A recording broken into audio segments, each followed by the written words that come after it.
আসসালামু আলাইকুম। Academy of math চ্যানেলে সবাইকে স্বাগতম। আমি আপনাদের সাথে আছি জিক্রুল। আজ অনার্স প্রথম বর্ষে ক্যালকুলাস 1 চ্যাপ্টার 2 অন্তরীকরণ যোগ্যতা নিয়ে আলোচনা করব। এটা হচ্ছে 3 নম্বর পার্ট। x=0 এবং x=π/2 বিন্দুতে নিম্নলিখিত ফাংশনটি অবিচ্ছিন্নতা ও অন্তরীকরণ যোগ্যতা আলোচনা করো। f of x equal 1 যখন x less than 0, 1 plus sin x যখন 0 less than equal x less than π/2, 2 plus x minus π/2 whole square যখন x greater than equal π/2। তাহলে আমাদের এইখানে দুইটা বিন্দু দেওয়া আছে।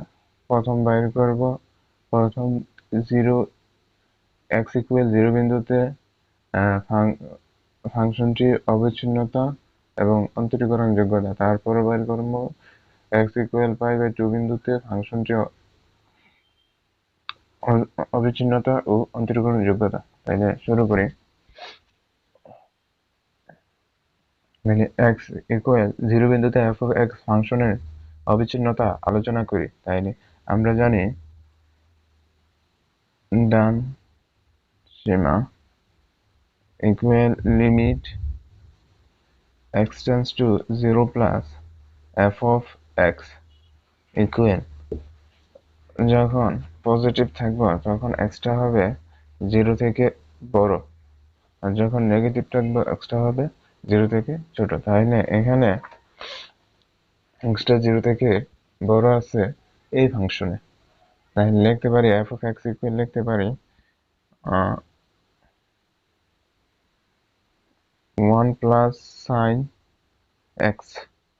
এখানে যদি x এর মান 0 বসাই তাহলে পাইতেছি 1 প্লাস সাইন 0। তাহলে সাইন 0 ডিগ্রির মান পাইতেছি 0 ইকুয়াল 1। বাম সীমা equal limit x tends to 0 minus f of x, যখন মাইনাস থাকবে তখন হবে এক্সটা হবে 0 থেকে ছোট। তাহলে এখানে এক্সটা 0 থেকে ছোট আছে এই যে প্রথম ফাংশনে। তাহলে লিমিট f of x এর জায়গায় যদি x tends to f of x এর জায়গায় যদি 1 বসাই তাহলে আমরা এখানে পেতেছি 1। যখন x equal 0 তখন f of x equal 1 plus sin x। এখন x এর মান যদি 0 বসাই তাহলে f of 0 equal 1 plus sin 0। sin 0 equal 0, তার মানে এখানে পাইতেছি 1। যেহেতু লিমিট x tends to 0, যেহেতু ডান সীমা বাম সীমা, ডান সীমা ইকুয়াল বাম সীমা ইকুয়াল f of 0, সুতরাং যেহেতু সুতরাং x ইকুয়াল 0 বিন্দুতে f of x ফাংশনটি অবিচ্ছিন্ন।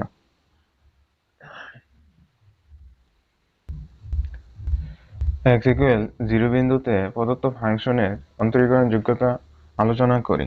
তাহলে right hand derivative f r f prime of 0 equal লিখতে পারি লিমিট h tends to 0 plus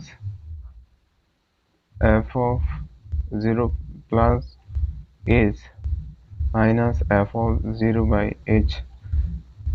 এখানে পজিটিভ হইলে আমরা নেব এক্সটা বড়, 0 থেকে এক্সটা বড় হবে, তাহলে 0 থেকে এক্সটা বড় সেটাই। তাহলে এখানে আচ্ছা এই যে নিচে লিখি limit h tends to 0 plus 1 plus sin x এর মানের জায়গায় বসাবো 0 plus h, আর এখানে মাইনাস f of 0 এর মান জানি 1 by h। এখানে 0, তো 0 পাইতেছি, এখানে পাইতেছি h, তাহলে h এর যে এখানে লিখতে পারি এই 1 আর এই 1 কাটা আর এই sine 0, limit h tends to 0 plus sine 0 এর মান 0 এবং সাইন h বাই h, তাহলে সাইন h বাই h এটা ইকুয়াল লিখতে পারি এটা ইকুয়াল হচ্ছে 1। তাহলে এখন left hand and f prime of 0 equal লিখতে পারি লিমিট h tends to 0 minus f of 0 plus h minus f of 0 by h। এখানে মাইনাসের সময় হবে, এটা হবে মাইনাসের সময় হবে, এক্সট্রা হবে 0 থেকে ছোট, তাহলে এক্সট্রা দেখুন এটা হবে 0 থেকে ছোট, তাহলে এখানে পেতেছি 1, লিখতে পারি লিমিট h tends to 0 মাইনাস, তাহলে 1, এখানে কোনো x নাই তার জন্য এখানে কোনো কিছু বসাবো না, মাইনাস 1 f of 0 মান 1 বাই h ইকুয়াল পাইতেছে 0। ঠিক আছে, যেহেতু যেহেতু r f prime of 0 equal not l f prime of 0, সুতরাং x equal 0 বিন্দুতে f of x ফাংশনটি অন্তরীকরণ যোগ্য নয়। x equal pi by 2 বিন্দুতে f of x ফাংশনের অবিচ্ছিন্নতা আলোচনা করি। তাহলে এখানে limit x tends to pi by 2 plus f of x লিখতে পারি। তাইলে যদি পজিটিভের সময় আমরা জানি এখানে ব্যবধিটা হবে, x টা হবে বড়, pi by 2 থেকে x টা হবে বড়, তাইলে pi by 2 থেকে x টা বড় হয়, মানে x greater than pi by 2। তাইলে এখানে f of x এর মান লিখতে পারি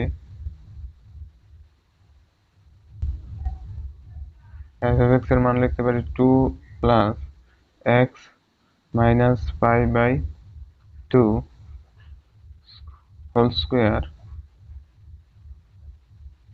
তাহলে এখন এখানে যদি pi by 2 এর মান যদি বসাই, x থেকে যদি pi by 2 বসাই, তাহলে 2 plus pi by 2 minus pi by 2 square equal, এটা একটা 0, তাহলে হইতেছে 2। x equal pi by 2 minus f of x এর জন্য যদি নেগেটিভ থাকে তাহলে x টা হবে, মানে x less than pi by 2, x less than pi by 2, তাহলে লিখতে পারি x less than pi by 2 এর মান লিখতে পারি এখানে f of x এর মান হবে 1 plus sin x, তাহলে 1 plus sin x, এখানে যদি x এর মান pi by 2 বসাই, তাহলে 1 plus sin pi by 2, R sin pi by 2 এর মান আমরা জানি 1, 1 plus 1 equal 2। যখন x equal pi by 2 তখন f of x equal সমান আছে 2 plus x minus pi by 2 whole square। তাহলে এখানে x এর মান যদি pi by 2 বসাই, f of pi by 2 equal 2 plus pi by 2 minus pi by 2 square equal আসতেছে 2। যেহেতু limit x tends to pi by 2 plus f of x equal limit x tends to pi by 2 minus f of x equal f of pi by 2, সবগুলো মান সুতরাং x equal π/2 বিন্দুতে f of x ফাংশনটি অবিচ্ছিন্ন। x equal π/2 বিন্দুতে f of x এর অন্তরীকরণ যোগ্যতা আলোচনা করি। তাহলে আর f prime of π/2 equal limit h tends to 0 plus f of π/2 plus h minus f of π/2 by h। তাহলে এখানে এটা পজিটিভ আছে, পজিটিভের সময় আমরা মান বসাবো এটা x greater than π/2, x greater than π/2, যদি x greater than π/2 হইলে লিখতে পারি এখানে limit h tends to 0 plus 2 plus x এর মান π/2 plus h minus π/2 second bracket square আর মাইনাস f of π/2 এর মান জানি 2, f of π/2 এর মান এখানে বের করছিলাম এই যে 2, f of π/2 এর মান। তাহলে নিচে থাকবো h, তাহলে এই এটা বাদ যেতেছে আর এখানে যেতেছে π/2 π/2 বাদ, তাহলে পাইতেছি limit h tends to 0 plus h square by h, h square by h, এখানে h square থাকতেছে by h, তাহলে h করে গেলে থাকতেছে শুধু একটা h। Limit h tends to 0 plus h equal লিখতে পারি 0, h এর মান যদি 0 বসাই 0। এখন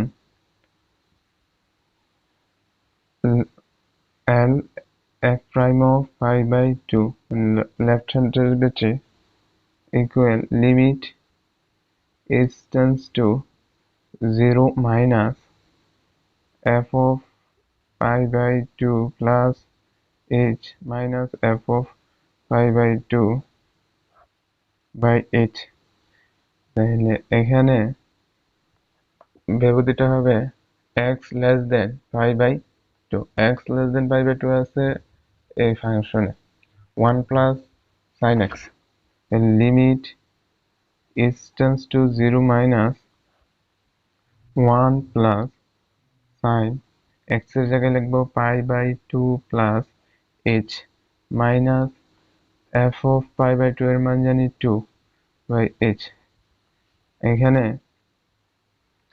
sin a plus b এর সূত্র পড়তেছে, তাহলে limit h tends to 0 minus sin a plus b এর সূত্র যদি ফেলাই তাহলে লিখতে পারি এখানে sin a plus b এর সূত্রটা আমি লিখে দিচ্ছি sin a plus b equal sin a cos b plus cos a sin b, এই সূত্রটা হবে। তাহলে এখানে এই সূত্রটা বসাই sin π/2 cos a কে যদি ধরি π/2 এবং b কে যদি ধরি h, তাহলে প্লাস cos π/2 sin h, আর এখানে 2 থেকে 1 বাদ গেলে -1 থাকতেছে বাই h। তাহলে এটাই করে লিখতে পারি লিমিট, আচ্ছা লিমিট না এখানে limit h tends to 0 minus π/2 এর মান sin π/2 এর মান জানি 1 plus 1 into cos h plus cos π/2 এর মান জানি 0 into sin h, আর -1 আছে 1 থাকলো নিচে আছে h। তাহলে এখানে পাইতেছি limit h tends to 0 minus cos h minus আর এটা তো সবটা জিরোই 1/h। এখন এটা ইকুয়াল লিখতে পারি, আমরা জানি 1 minus cos x equal 2 sin square x by 2। আমরা এটা জানি। তাহলে এখানে আছে cos h minus 1, তাহলে এটার মান লিখতে পারি -1 minus 2 sin square h by 2। কারণ এখানে এটা যদি এদিক নিয়ে আসে তাহলে মাইনাস, আর এটা যদি এদিক নিয়ে যায় তাহলে হচ্ছে প্লাস। মাইনাস দ্বারা যদি এখানে গুণ করি উভয় পক্ষে তাহলে পাইতেছে এটা, ঠিক আছে। তাহলে এখানে লিখতে পারি, এটাই করে লিখতে পারি লিমিট h tends to 0 minus 2 sin square h by 2 by h, ঠিক আছে। এখন এখানে আমাদের বানাইতে হবে, এটার মধ্যে যদি 0 বসাই তাহলে ইনফিনিটি আসতেছে, মান হইবে না। তাহলে আমরা জানি limit x tends to 0 sin x by x equal 1। তাহলে এটা বানাইতে হবে। এটা বানানোর জন্য আমাদের sin x by 1, তাহলে এখানে sin আছে কিন্তু এটাকে বানানোর জন্য আমরা লিখতে পারি লিমিট, এই সূত্র ফলাইতে হবে, limit h tends to 0 minus, এখানে মাইনাসটা সামনে নিয়ে আসলাম, আর এখানে আছে sin স্কয়ার h by 2, তাহলে এখান থেকে sin h by 2, আর এটার মধ্যে h by 2। এখানে যে 2 বসাই তাহলে এটা কাটা গিয়ে পেতেছি শুধু h, ঠিক আছে। এখন এখানে হোল স্কয়ার আছে, সাইনের উপর স্কয়ার আছে, এখানে স্কয়ার দিলাম। এখন থাকে 2 এখানে স্কয়ারের কারণে দুইটা h পাইতেছি, তাহলে এখানে যদি একটা h দিই তাহলে এটা মানের কোনো পরিবর্তন হইতেছে না। এটা যদি কাটাকাটি করা হয় তাহলে যা সেটা এটাই আসবে, ঠিক আছে। এখন minus limit h tends to 0 minus, এখান থেকে লিখতে পারি sin h by 2 sin h by 2, আর এখানে 2টা এখানে এটার উপরে স্কয়ার আছে, 2 এর উপরে স্কয়ার থাকলে 4 হইতেছে, তাইলে 4টারে যদি আমি বাহির করে নিই 2h by 4, এখানে লিখতে পারি minus limit h tends to 0 minus sin square আছে না, sin h by 2 স্কয়ার, আর এটা কাটাকাটি করলে পাইতেছি h by 2, ঠিক আছে। এখন লিমিট আলাদা আলাদা দুইটার মধ্যে লেখা যায়, limit h tends to 0 minus sin h by 2 square into limit h by 2 limit h tends to 0 h by 2। এখন এখানে এটার মান পাইতেছি